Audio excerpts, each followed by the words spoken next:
It appears our respite from the usual cold January temperatures is over. The National Weather Service is calling for colder, snowier conditions for the rest of this winter. However, 2016 was the wettest year ever here in Grand Forks. So it means the ground was still soaked when it froze up last fall, and now there's heavy snow on it. So a late thaw combined with heavy rains could quickly cause some major problems.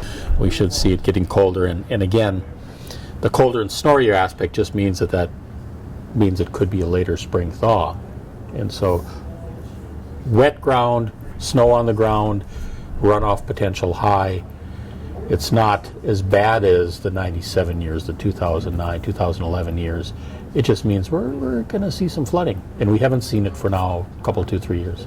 And not to put any big worries in people's minds, but if you get a 6-inch rain on top of that, which isn't that unusual in recent years, you got trouble. And virtually now any of the sub-basin areas around here, if they start getting that 2-3 inch rain even, there could be pushing major flood or beyond. Okay. So that just means, back up into the watching things closely line.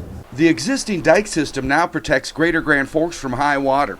However, Gus says the latest long-range forecast calls for the high possibility of flooding along rivers in northeastern North Dakota, along with the Cheyenne and James River valleys in North Dakota, and as much as a 4-foot rise on Devils Lake. Biggest flood threat is right now showing up in the Devils Lake Basin for very high runoffs in there, and then pretty much all of these tributaries that are feeding on this through far northwest Minnesota, north of Grand Forks, and then the upper part of the Cheyenne Valley, and of course into the upper James. And if that forecast of a 4-foot rise on Devils Lake comes to fruition, it means a lot of farmers who were beginning to reclaim land will lose it again. So right now we have a good chance of seeing that 3 to 4 foot rise, which means we're going to be barking up pretty close to what those record flood levels, which means thousands, tens of thousands of acres of farmland going back underwater, which means roadways that were finally getting dry going back under. It means even the infrastructure around the lake, some of those accesses, boat ramps and that, it's like, darn.